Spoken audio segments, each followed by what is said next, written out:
And اسٹبرنس. اب ان 3 چیزوں کے ساتھ جب بیٹی آگے بڑھے گی, اور چوتھی چیز میرے ذہن میں آ گئی, ایمبیشس بہت ہے, تو اس کا لیول آف سٹریس اس عمر میں زیادہ ہے. اگر آپ یہ کہیں کہ اس کے اوپر کوئی جادو ہے, ٹونا ہے یا کوئی اثرات ہیں, تو میرے پیارے بچے ایسا نہیں ہے بالکل بھی. سو ان معاملات کو رد کر دو. 18 سال کی بیٹی کو ویسے بھی ان چیزوں کے ساتھ ایکسپوز کرنا یا کہیں لے لو کے جانا, یہ بالکل بھی, میں تو قطعی طور پہ اس کے ساتھ ڈس ایگری کرتا ہوں. تقاضۂ عمر کے بغیر بھی میں اسے ڈس ایگری کرتا ہوں. لیکن پیاری بہن, اس چھوٹی سی عمر کی بچی کو کہیں نہیں لے کر جانا. یہ ایگریشن ہے, اس کو اوور ایکسپلائٹ نہ کرو. اس کو ریلیکس کرنے کے لیے ہومیوپیتھک ریمیڈیز اویلیبل ہیں, وہ دو. اس کے لیے جو تسبیح ہے وہ سب سے زیادہ اہم ہے, لا حول ولا قوت الا باللہ, یہاں تک یہ پڑھے وہ. اور دوسری تسبیح اپنے غصے کو کم کرنے کے لیے پڑھے, یا سلام, یا مومن, یا اللہ. یہ 2 تسبیحات اگر وہ ہر وقت پڑھتی رہتی ہے تو یقین کرو, مجھے کبھی یقین ہے اللہ پہ کہ وہ اس کو ہومیوپیتھک ریمیڈی کی بھی نہیں ضرورت پڑے گی. لیکن اگر آپ پروموٹ کرو گے کسی بھی چیز کو, تو سیلف سجیشن میں انسان جب چلا جاتا ہے تو پھر وہ مشکل ہوتا ہے. سیلف سجیشن ہوتا ہے کہ فرض کیجئے کہ میں یہ کہہ رہا ہوں کہ مجھے لگتا ہے میرے پہ کسی نے جادو کیا, 2 لوگ اس کی تصدیق کر دیں, ایک بھی اس کی تصدیق کر دے, اگر مسجد کا مولوی اس کی تصدیق کر دے, تو میں اس کو کنفرم کر دوں گا, حالانکہ وہ سچ بات نہیں ہوگی. پھر میرے پہ وہی اثرات ہوں گے. اس کو اگر میڈیکل زبان میں آپ دیکھیں تو آپ کہتے ہیں پلسیبو افیکٹ یہ ہو رہا ہے, اور وہ بنیادی طور پہ ایک پازیٹیو رزلٹ لے کر آتا ہے. اب 2 تسبیحیں جو میں نے کہیں, آپ بیٹی سے کہو یہ پڑھے, اللہ خیر کرے گا انشاءاللہ تعالیٰ. جی السلام علیکم طارق بھائی. السلام علیکم سر. وعلیکم السلام, کیسے ہیں طارق آپ؟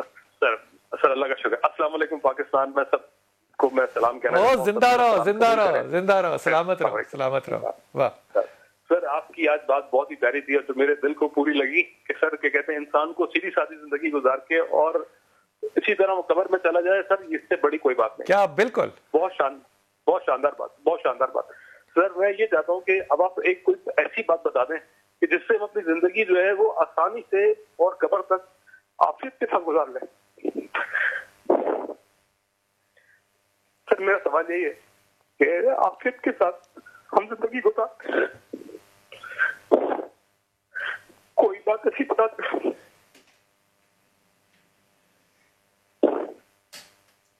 بس سر میرا سوال یہی ہے, بس. Thank you very much. Tariq, مجھے نہیں پتا تمہاری عمر کتنی ہے, آپ کیا کرتے ہیں, لیکن میرے دل کی اتر گہرائیوں سے دعا آپ کے لیے. آپ نے جب سلام پاکستان کہا نا تو کیفیت تبھی بدل گئی تھی, یقین کرو. لیکن یہ جو آپ نے دوسری بات کی نا عافیت کی, یہ جو عافیت ہے نا, یہ دعا میں جب مانگی جاتی ہے نا, تو یہ مانگنا کوئی آسان نہیں ہے جب تک کہ رب کا پیچھے سے حکم نہ آ چکا ہو. یہ آپ 2 جہانوں کے لیے مانگ رہے ہوتے ہیں آسانی اپنے لیے, یعنی کہ جب تک میں زندہ رہوں تب تک بھی میرے پہ اللہ تعالیٰ رحم و کرم کرے, مجھے اپنی ہدایت میں رکھے, اور جب میں مر جاؤں اس دنیا سے اور میں قبر میں چلا جاؤں تو اللہ تب بھی میرے اوپر اپنے رحم کو, کرم کو قائم و دائم رکھے. یہ عافیت جو ہے, یہ اس کائنات سے لے کے اس کائنات تک کا جو اللہ کا رحم ہے, یہ اس کا نام ہے.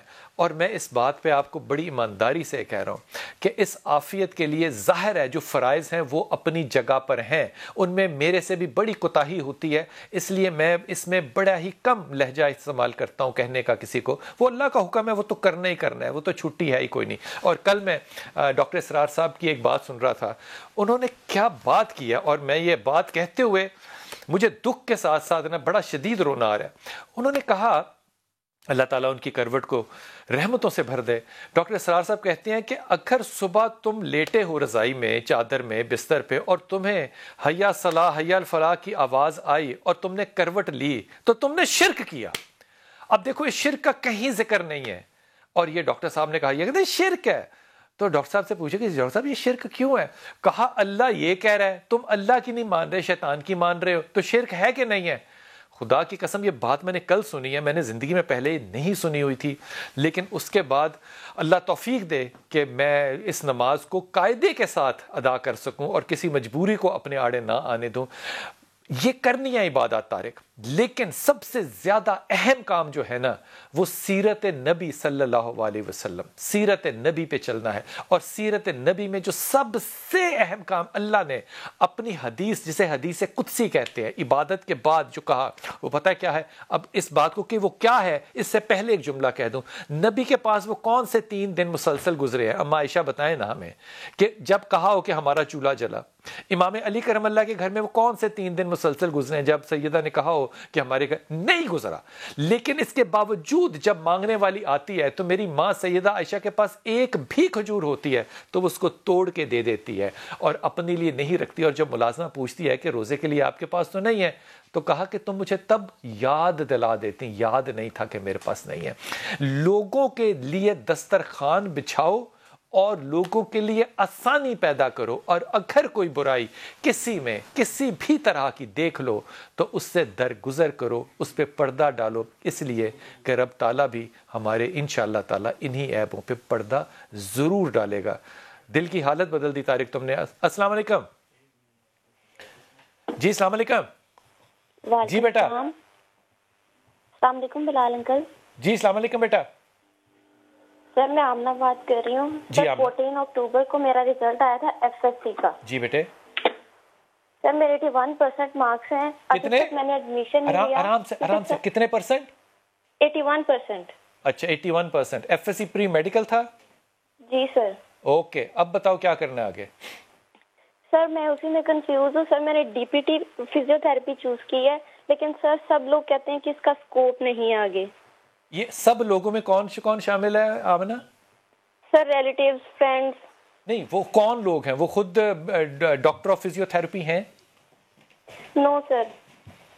کمال بات نہیں ہے؟ حجام کا مشورہ تم جو ہے وہ مجھ جیسے انسان سے لو کہ بال اچھے کاٹنے کا طریقہ، حجام کا مشورہ حجام سے لیتے ہیں اس کا. سر میں نے فزیو تھراپسٹ کے پاس بھی گئی تھی، اس سے میں نے پوچھا تھا، فزیو تھراپسٹ نے بھی کہا تھا کہ آپ اس فیلڈ میں نہ آئیں، اس کا اسکوپ نہیں ہے. اچھا پہلی بات تو یہ کہ یہ پہلے ہوتا تھا یہ بیچلرز ان فزیو تھراپی، اب یہ ہو گیا ہے ڈاکٹرز ان فزیو تھراپی. یہ ڈاکٹرز ان فزیو تھراپی ہم نے اس لیے اس کو بنایا ہے تاکہ ہم اس کو یونیورسلی یعنی کہ انٹرنیشنلی اس کو ریکگنائز، اس کے آرز کو اور اس کے ایئرز کو کروا سکے. پہلی بات تو یہ یہ اپ گریڈڈ ورژن ہے. دوسری بات یہ کہ اس کے ساتھ تمہارے پاس 2 آپشنز ہیں. ہمارے ہاں ہر ہاسپٹل میں، ہر بڑے پرائیویٹ ہاسپٹل میں فزیو تھراپی اسی طرح ہے جس طرح میڈیسن کی سرجری کی ڈپارٹمنٹس ہیں. سو آپ کے پاس آپشنز ہیں. تیسری چیز یہ کہ جس طرح کوئی بھی ڈاکٹر اس کے اوپر پریکٹس کر سکتا ہے وہ آپ بھی اس کے اوپر پریکٹس کر سکتی ہیں. اگر کوئی سرجن اب کہے کہ آپ نے ڈاکٹری نہیں کرنی، اس کا سکوپ نہیں ہے، تو اس کی ذاتی ناکامی کو میں ایک قانون تو نہیں بنا سکتا نا. یہ تو بڑے ادب کے ساتھ میں کہہ رہا ہوں، کسی کی بھی ذاتی ناکامی قانون نہیں بنتی ہے. یہ بات ذہن میں رکھنا. اس کا پروفیشن کا بہت تعلق ہے، تمہارے 80% ہے، لیکن یہ ذہن میں رکھنا کہ اس کے ساتھ تم اس میں آ گئی ہو، یہ بہت اعلیٰ بات ہے. پریکٹس کے لیے تمہارا کردار ہے، تم پریکٹسنگ ڈاکٹر بن سکتی ہو، فزیو تھراپسٹ بالکل بن سکتی ہو، اس کو آگے بڑھ سکتی ہو، باہر جا سکتی ہو. ان ساری چیزوں کے جواب ہیں ہاں. اب جو لوگ اس پہ نہ کر رہے ہیں ان کو میری طرف سے ہدایت کی دعا دینا، اللہ مجھے بھی ہدایت دے اور ان کو بھی ہدایت دے. آپ لاہور کی تسبیح پڑھنا اور آیت کریمہ پڑھنا، تو یہ جو آپ کے ہیں نا یہاں پہ دانے، انشاءاللہ تعالیٰ یہ بھی چلے جائیں گے. آمنہ. مسز آفتاب السلام علیکم. جی میرا بیٹا. جی مسز آفتاب. ہیلو السلام علیکم. جی مسز آفتاب. جی آج کل جو پوری دنیا میں یا پورے پاکستان میں جو مسئلہ چل رکھا ہے کہ اس کے لیے میرا بیٹا بھی نشے کی عادت میں پڑ گیا. ساری دنیا اور سارے پاکستان میں کیا مسئلہ چل رہا ہے بیٹا آفتاب؟ جی جو آج کل کہہ رہے ہیں کہ میرے شوہر کو کہہ رہے نہیں ہے، دنیا میں 20 سال پہلے چلے گئے، بیٹا اب جوان ہو گیا ہے. اللہ سے جو ایک سب مسلمانوں کی امید ہوتی ہے کہ بڑے ہونے کے ساتھ عقل آئے گی، نشہ ابھی 5-6 سال سے کر رہا ہے. گھر کا کہہ رہے ہیں کہ کوئی سربراہ نہیں ہے. کون کہہ رہے ہیں؟ کیا بات کر رہی ہے مسز آفتاب؟ مجھے ذرا تھوڑا سا بات کو جوڑ کے کریں. آپ کا نام مسز آفتاب ہے، آپ کا نام کیا ہے؟ جی خورشیدہ. آپ کے بیٹے کا نام کیا ہے؟ عماد الدین. عماد. جی عماد الدین. عماد نشہ کرتا ہے 20 سال کی عمر میں؟ نہیں 23 سال عمر ہو گئی ہے. 23 سال ہوگی. اچھا کس عمر سے شروع کیا؟ 15-16 سال. اور 15-16 سال میں وہ کہاں پڑھتا تھا؟ وہ سمجھے کہ میرے ابو نے اس کو اپنے دوست کی دکان بنارس پہ کام پہ وہ لیٹ کا کام کرتا تھا وہاں لگایا. اب وہاں سے کب ہمیں نہیں پتا چلا. نہیں آپ چھوڑ دیں, ابے نے جب لگایا تو ابے نے اس کو تعلیم میں کیوں نہیں لگایا؟ ابو نے کہ وہ جو ہے وہ پڑھنا نہیں چاہتا تھا. واہ واہ واہ, وہ دنیا فتح کرنا چاہے تو ابا کہے گا جاؤ کر لو. بہت ہار پستا کے مار کے پیٹ کے پیار سے محبت سے ہر طریقے سے جب ہر طریقہ. اچھا مجھے ایک بات بتائیں خورشید, آپ اگر اپنے آپ کو بحیثیت ایک بیوی آفتاب کے ساتھ, آفتاب آپ کے شوہر ہے نا؟ نہیں ان کا انتقال ہو گیا ہے. تھے تو شوہر ہی نا. جی جی جی. مجھے بتاؤ کہ آپ کی میرج کیسی تھی؟ خوشحال تھی, درمیانی تھی یا بری تھی؟ خوشحال تھی. خوشحال تھی. تو ابے کے حوالے کیوں کیا بیٹا؟ کہہ رہی ہوں کہ وہ جو شوہر کا انتقال ہو جاتا ہے سسرال والے میکے میں, سمجھو پھر ابو نے جو اس کے پیسے آج سے 20 سال پہلے تو 2-3 لاکھ میں فلیٹ آ جاتا تھا. میں تمہیں پھر کہہ رہا ہوں, دیکھو میری بات سنو. وہ میں کیا تمہیں کہوں, آپ کی ایک اچھی عمر ہے. اگر اس اچھی عمر میں آپ سیدھی بات سمجھنے سے قاصر ہیں اور ادھر ادھر مجھے لے کے جائیں گی زگ زیگ میں, تو میں مجبوری میں کیا کروں گا؟ میں کہوں گا بیٹا میری بات سن لو, پھر آگے آپ کا جو جی چاہے. آپ نے دونوں باتیں بالکل, میں معافی کے ساتھ کہہ رہا ہوں, آپ نے غلط کی ہیں. آپ کی میرج ہیپی کبھی بھی نہیں تھی. You were always ڈسسیٹسفائیڈ. اس کے بعد آپ نے اپنے ان لاز کے ساتھ کبھی بنا کے نہیں رکھی. You were always unhappy with them. آپ نے اپنے دھیمے لہجے میں جب چیزوں کو نقص ڈال دیا ہو, تو 15 سال کا بچہ جب نانا پالنے لگا ہو, تو آپ کے اختلافات اور آپ کو اپنی ذمہ داری سے بھاگنے کی ذمہ داری کس نے دی؟ اب آپ کے والد کیوں ذمہ دار نہیں ہے بچے کے؟ جب وہ اس کو لگا سکتے ہیں تو کیوں نہیں ہے؟ جب ذمہ دیتے ہیں تو پورا دیتے ہیں, جب اڈاپشن کرتے ہیں تو پوری کرتے ہیں, حالانکہ اڈاپشن نہیں ہے. لیکن جب آپ ترس کھاتے رہیں گے اور 20 سال پرانا وہ تب تھا, 20 سال پہلے یہ تھا, تو بھائی 20 سال پہلے ہم بھی تو جوان تھے نا. یہ کیسی بحثیں ہیں؟ یہ غلط بات ہے بالکل ہی. اپنے لیے بچے کو تو تمہیں جمع کرانا پڑے گا پہلی بات, لیکن اپنے لیے لاحول کی تسبیح, لاحول ولا قوت الا باللہ کی اور آیت کریمہ پڑھو. اللہ تمہارے دماغ کو سیٹل کرے گا, بچہ تمہاری طرف واپس آئے گا. بچہ بہت اچھا بچہ ہے, لیکن وہ سینسٹیو بچہ ہے. خورشید خدا کے واسطے سمجھو. ڈاکٹر صاحب السلام علیکم. میں وقفے پہ جاؤں گا, واپس آؤں گا, آپ سے بات شروع کروں گا انشاءاللہ تعالی.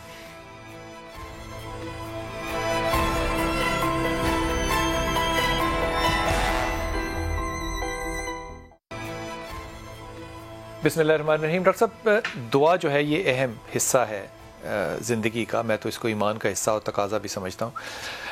امام علی کرم اللہ کی ایک بڑی مشہور دعا ہے جو کہ ہم ہمیشہ سنتے رہے کہ اللہ میں نے تجھے ویسا ہی پایا جیسا کہ میں چاہتا تھا کہ میرا رب ہو, اور میں تجھ سے راضی ہوں کہ میں تیرا عبداللہ ہوں. تو مجھے ویسا بنا دے جیسا تو چاہتا ہے. یہ عاجزی ہے یا دعا مانگنے کا انداز ہے؟ اعوذ باللہ من الشیطان اللعین الرجیم. بسم اللہ الرحمن الرحیم. یقیناً دعا میں عاجزی تو سب سے پہلا پہلو ہے, اس کے بغیر نہیں ہو سکتی. اس کے نہیں. گویا کہ عاجزی اللہ کے ہاں یہ اعتراف ہے کہ پروردگار تو قادر ہے, میں محتاج ہوں. بے شک بے شک وہ علیم البعزت الصدور ہے, دل کے رازوں کو جانتا ہے. دل میں بھی دعا مانگو وہ سنتا ہے, لیکن حکم ہے کہ ہاتھ اٹھا کے دعا مانگو, اور بھکاریوں کی طرح مانگو, لڑ کے مانگو, رو کے مانگو, تاکہ دیکھنے والا بھی سمجھے تو تم یہ نہ سمجھو کہ میری توہین ہو رہی ہے. خود مولا رسول اکرم صلی اللہ علیہ وسلم کا فرمان ہے کہ جس طرح بچہ ماں باپ سے مانگتا ہے ویسے مانگو. وہ روتا ہے, چیختا ہے, چلاتا ہے, پاؤں میں گرتا ہے, قریب اس کے دوست ساتھی دیکھ رہے ہوتے, کوئی پرواہ نہیں کرتا. کوئی اس کو کہے بھی صحیح کہ تم یہ کیا کر کے تم جاؤ تم اپنا راستہ چھوڑو. ہاں جی, اس وقت وہ جان چھوڑتا ہے جب اس کی حاجت پوری ہو جاتی ہے. اس کے والدین تو قادر مطلق نہیں ہے, لیکن وہ بھی کہتے ہیں لو بابا لے لو جان. فرمایا اس طرح جھگڑ کے خالق سے اس وقت تک مانگو جب تک تمہیں مل نہ جائے. کیا بات ہے. اور عاجز و انکساری کی اس لیے کہا گیا کہ ہاتھ اس لیے پھیلاؤ تاکہ پتہ چلے واقعا تم عاجز و متکبر نہیں ہو. اور دعا کے بارے میں تو اس لیے فرمایا کہ ہر عبادت کے بعد اپنے رب سے دعا مانگو, وہ نمازیں وہ روزے جس کے بعد دعا نہیں ہے، اللہ فرماتا ہے اپنے فرشتوں کو اس کے منہ پہ دے مارو، مجھے اس کی نمازوں کا کیا اس کے محتاج ہوں؟ میں تو یہ دیکھنا چاہتا ہوں تو ملائی کھائی نہیں، میری عظمت اور قدرت کا اعتراف کرتا ہے یا نہیں، اپنی عاجزی کا اعتراف کرتا ہے یا نہیں. تو عاجزی تو سب سے پہلی شرط ہے. میں واپس آؤں گا، میں اس کا جواب پورا سنوں گا، لیکن آپ نے مجھے وہ بات جو ہے نا جو خط لکھتے تھے امام علی مالک اشتر کو، وہ ضرور بات بتانی ہے. رحیلہ میں آپ سے بات کروں، لیکن دو لوگ آج کینسل ہو گئے. ایک تو وہ لوگ جو ہمیشہ کہتے ہیں کہ جی نماز اللہ کے لیے، ہم تو دعا نہیں مانگتے، اللہ دلوں کے رازوں کو جانتا ہے. ارے اللہ کو نہیں مانتے، کمال بات کرتے ہیں. جی رحیلہ السلام علیکم.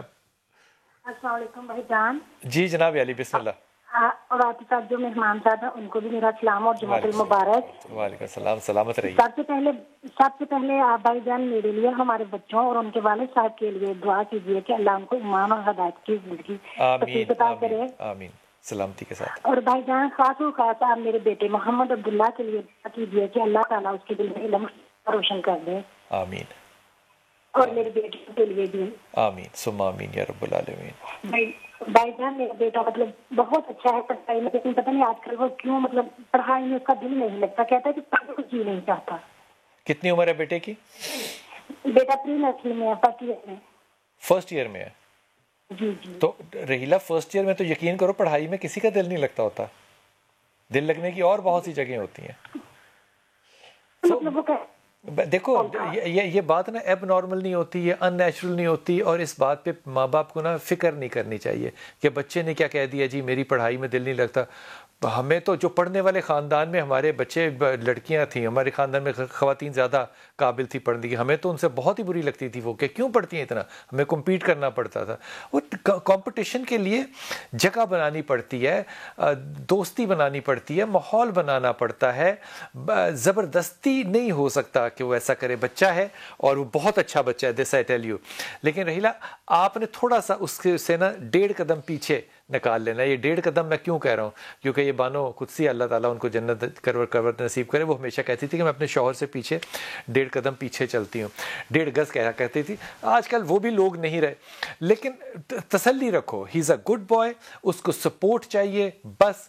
اور کھیلنے کودنے سے مت روکو بچوں کو، لیکن پڑھنے کے لیے وہ پڑھے گا، کیوں نہیں پڑھے گا، لیکن جبر کے ساتھ وہ تھوڑا سا سینسٹیو ہے، یہ نہیں کرے گا. بس ایک کام کرو کہ اگر گھر میں 1 دفعہ 2 دفعہ یا 3 دفعہ، اب اس کو زیادہ نہ کرنا، 1 دفعہ ہی کرنا، سونے کے وقت کر لو. اگر سارے گھر میں 1 دفعہ تم سورہ رحمان لگا کر سنا دو تو یقین کرو تمہیں 7 دنوں کے بعد مسلسل سننے کے بعد تمہیں بہت بڑا فرق نظر آئے گا. اللہ تعالیٰ ضرور رحم کرے گا انشاءاللہ تعالیٰ. لیکن ہر چیز کو اپنے قابو میں نہیں کرتے، جسے کہنا چاہیے نا پاور ٹاکسیکیشن نہیں کرتے کبھی بھی. یہ پاور ٹاکسیکیشن کا لفظ میں نے خاص طور پہ بولا ہے اس لیے کہ اس سے چھٹکارا کرو. عبداللہ واپسی کا راستہ بھی لے گا اور بہتر راستہ بھی لے گا انشاءاللہ. میمونہ میرے ساتھ ہیں، لیکن میں چھوٹے سے وقفے پہ جاؤں گا اور واپس آتے ہیں.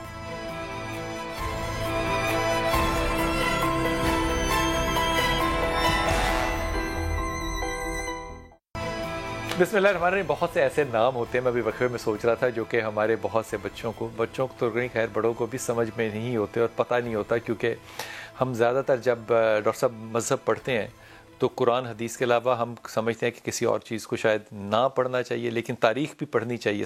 جیسے مالک اشتر کا میں ذکر کر رہا ہوں کہ ان کو جب خط لکھا تو اب دوستوں کو یہ نہیں پتا ہوگا کہ مالک اشتر تاریخ میں کیسے ہیں، امام کی زندگی میں کیسے ہیں، ان کے اپنے حالات کیسے تھے، بعد میں کیسے ہوئے. ان باتوں کو وہ جو خط لکھا تھا انہوں نے، اس کو ذرا بتائیے کہ وہ ایڈریس کیسے ہوا تھا. حضرت امیر المومنین علیہ السلام نے حضرت عمر فاروق کے دور میں، بلکہ حضرت عثمان رضی اللہ تعالیٰ عنہ کے دور میں، جب ابتدائی دور میں حالات مصر کے خراب ہوئے تو وہاں پر جناب مالک اشتر کو گورنر بنا کے بھیجا. یعنی سفارش ان کی تھی اور گورنر بن کے گئے، لیکن اپنے دور حکومت میں خاص طور پر ان کو بھیجا. اس میں جو خط لکھا اور جو ان کو یعنی لیٹر دیا یا آرڈیننس کیا کہتے ہیں آپ، نوٹیفیکیشن دیا، آج کے دور میں کہنا چاہیے جاب ڈسکرپشن، JD دیا، وہ جب یہ کرنا ہے، یہ دیا ہے، تو اس میں جو سٹارٹ لیا وہ الفاظ بڑے قابل توجہ ہیں. اوپر سب سے پہلے لکھتے ہیں من عبداللہ، میں عبداللہ، میں اللہ کا بندہ. علی کہہ رہے ہیں، علی کہہ رہے ہیں میں اللہ کا بندہ، امیر المومنین پھر اپنا وہ اتھارٹی بتا رہے ہیں کہ میں امیر المومنین بھی ہوں. کون؟ علی ابن ابی طالب. کس کی طرف؟ الا مالک ابن الاشتر النخعی. جی اب اس میں یعنی پہلے اپنے آپ کو یہ بتایا کہ میں بھی اللہ کا بندہ ہوں, کسی کے سامنے جواب دہ ہوں, مطلق العنان حکمران نہیں ہوں, اور یاد رکھو میں امیر المومنین, تو میرے سامنے جواب میں نے قانون کو نافذ کرنا ہے. ایک یہ چیز تو لہٰذا اس میں دونوں چیزوں کو ذکر کر دیا کہ اپنی اس حاکمیت کو بھی اور اپنی عاجزی اور عبدیت کو بھی. یہ تو امیر المومنین علیہ السلام کا فرمان ہے نا. خود ہم ہر روز تشہد میں جو پڑھتے ہیں شہادتین میں, اس میں کیا کہتے ہیں؟ اشہد ان لا الہ الا اللہ وحدہ لا شریک لہ واشہد ان محمدا عبدہ ورسولہ. پہلے عبد کو لاتے ہیں, پھر رسول کو لائے. یعنی عبدیت مقام اتنا بلند ہے کہ رسالہ سے بھی پہلے. ہم سورہ بنی اسرائیل میں پڑھتے ہیں جب معراج کا تذکرہ آتا ہے سبحان الذی اسری بعبدہ, یہاں بھی لفظ عبد استعمال ہوا ہے. تو لہٰذا مقام عبدیت تو بہت بلند مقام ہے, لیکن ہم سمجھتے ہیں کہ شاید اس سے وہ غلام مراد ہے اور یہ جس آمدہ مراد نہیں, ہم تفسیریں اس طرف لے جاتے ہیں. سوال اس وقت یہ ہے کہ انسان کو جب اپنے رب کے سامنے پیش ہونا ہے تو وہ تو ہے ہی عبداللہ, اللہ کے تو بندے ہیں ہی. جب نبی اللہ کے عبد ہیں تو ہم اور آپ کیا ہوتے ہیں؟ تو لہٰذا اس لیے دعا میں یہ کہا گیا کہ جو تمہاری حاجت ہے نا, اللہ تعالیٰ کے اسماء جو صفاتی اسماء ہیں یا رسول خدا صلی اللہ علیہ وسلم کے صفاتی اسماء ہیں, ان اسماء کو اللہ کے سامنے بیان کر کے وسیلہ بنا کے اپنی دعا مانگو تو یقین اللہ تعالیٰ میرے ساتھ ہے. لیکن سب لوگوں کے لیے یہ جو بات ہے نا عبد کی اور عبداللہ کی, یقین کیجئے کہ لوگ جس طرف مرضی لے جائیں, لیکن میں نے آج تک, میں نے ذاتی طور پہ, ہو سکتا ہے ایسا ہو, میں نے ذاتی طور پہ کوئی ایسی تفسیر نہیں پڑھی جس میں اس بات کو عاجزی کے ساتھ پرسیو کر کے اگلی بات کی گئی ہو. اس کو ہمیشہ ایک اور نظر سے دیکھا گیا. لیکن اس میں ایک میں جی وہی جو شروع آپ نے کیا جناب علیہ السلام کا یہ کلمہ ہے کہ الہی کفار بھی عزن, اے اللہ میرے لیے میری عزت کے لیے کافی ہے کہ میں تیرا عبد ہوں, میری عزت کے لیے بس یہی کافی ہے, یہی کافی ہے, میں تیرا عبد ہوں. اور پھر میرے لیے یہ ہے کہ تو جیسا میں رب چاہتا تھا ویسا مجھے مل گیا ہے. میرے اللہ جیسا تو بندہ چاہتا ہے مجھے ویسا بنا دے. یعنی یہ پیغام ہے امیر المومنین علیہ السلام کا. ہائے ہائے ہائے. میمونہ جی السلام علیکم بیٹا. السلام علیکم بلال بھائی. جی وعلیکم السلام بیٹا. جی میرا پتر. بلال بھائی سب سے پہلے تو میرے والد صاحب کی مغفرت اور میری والدہ کی صحت کے لیے دعا کیجیے گا. اللہ تعالیٰ ان کے لیے آسانیاں پیدا کرے, ان کے درجات بلند کرے اور ان کو ہمسایہ بنائے ان تمام مومنین کا جو عاشق رسول ہیں صلی اللہ علیہ وسلم. آمین. بلال بھائی میرے 2 مسئلے جو میں نے آپ کے ساتھ ڈسکس کرنے ہیں. جی میرے بیٹے. سب سے پہلے تو میری سسٹر ہیں بڑی, عالیہ نصیر ان کا نام ہے. اچھا. گزشتہ 3 سال سے وہ بیمار ہے. کیا بیماری؟ لیکن ان کی بیماری ڈائگنوز نہیں ہو رہی بلال بھائی. وہ یو کے میں ہوتی ہیں, ہر قسم کے ان کے ٹیسٹ ہو چکے ہیں, لیکن کوئی مطلب سمجھ نہیں لگ رہی کہ ان کو بیماری کس قسم کی. عالیہ نصیر کے شوہر کا نام نصیر ہے؟ نہیں, یہ ان کا ساتھ فادر نیم ہے. ان کے ہسبینڈ کا نام ہے ناصر حسین. ناصر حسین. تو ناصر حسین کی کیا رائے ہے کہ عالیہ کو کیا پرابلم ہے؟ وہ تو یہ کہہ رہے ہیں کہ کوئی میڈیکل پرابلم ہے. ڈاکٹر کے پاس وہ گئی ہیں کووڈ کے لیے. میں تو آپ کو پتا ہے کہ وہاں پہ آن لائن ہی ان کا چیک اپ ہوتا رہا ہے. بلال بھائی ان کے ساتھ مسئلہ یہ ہے کہ ان کی جو لیفٹ سائڈ ہے نا, وہ ایسے فیل کرتی ہیں جیسے ان کی پیرالائز ہو رہی ہے. مطلب لیفٹ سائڈ ان کی سویل بھی کر رہی ہے اور کھا پی بھی اتنا زیادہ نہیں سکتی. اگر کچھ زیادہ کھا لے تو 3 سے 4 ٹائم وہ واش روم میں جاتی ہے. اور وہ ان کی جو سائڈ ہے وہ کہتی ہے کہ مجھے ٹھنڈی مطلب جو ہے نا ان کو محسوس ہوتی ہے. تو اس سلسلے میں آپ رہنمائی فرماتے ہیں کہ ان کا میڈیکل ٹریٹمنٹ ہی جاری رکھنا چاہیے یا کوئی روحانی ان کا ہونا چاہیے؟ نہیں, پہلی بات تو یہ کہ ان کو کوئی روحانی مسئلہ نہیں ہے, پہلی بات. دوسری بات یہ کہ سب سے پہلے پاکستان کو دعا دو کہ کووڈ کے اندر یہاں پہ آپ جہاں چاہیں, آپ کو امریکن اور یو کے بورڈ کے ڈاکٹر جو ہے نا وہ واک ان کلینکس میں مل جاتے ہیں. آپ واک ان کریں اور کووڈ کا ٹیسٹ کرائیں. آپ کیمسٹ کے پاس جائیں اور وہ اپنا جو ذاتی ٹیسٹ کی کٹ ہے وہ لے لیں. ہم کتنا ساری زندگی پاکستان کو مطلب کرٹیسائز کرتے رہے, لیکن کرائسس کے اندر وہ ممالک جو کہ فرسٹ ورلڈ ہیں اور ہم جن کو کہ تھرڈ ورلڈ کہا جاتا تھا, ہمیں اللہ نے کتنی سہولتیں دی ہیں مومنہ, کتنی سہولتیں دی ہیں خدا کی قسم. اما اللہ اللہ ثم آمین ثم آمین ثم آمین.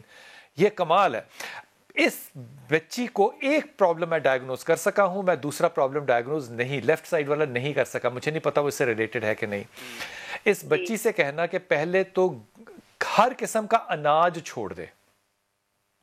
ایک اس نے جو واحد ڈائٹ کھانی ہے وہ ویجیٹیبلز ہیں، ٹینڈے، گھیا، لوکی، اس طرح کی یہ چیزیں، اور بغیر گوشت کے، اور اس کو پکانا دیسی گھی میں ہے اور بس چمچے کے ساتھ کھانی ہے، اور باقی جو پینے کے لیے ہے اس کے وہ ہے کاوا، چائے کی پتی کے 2 دانے ڈال کے، یہ سارا دن وہ پیے۔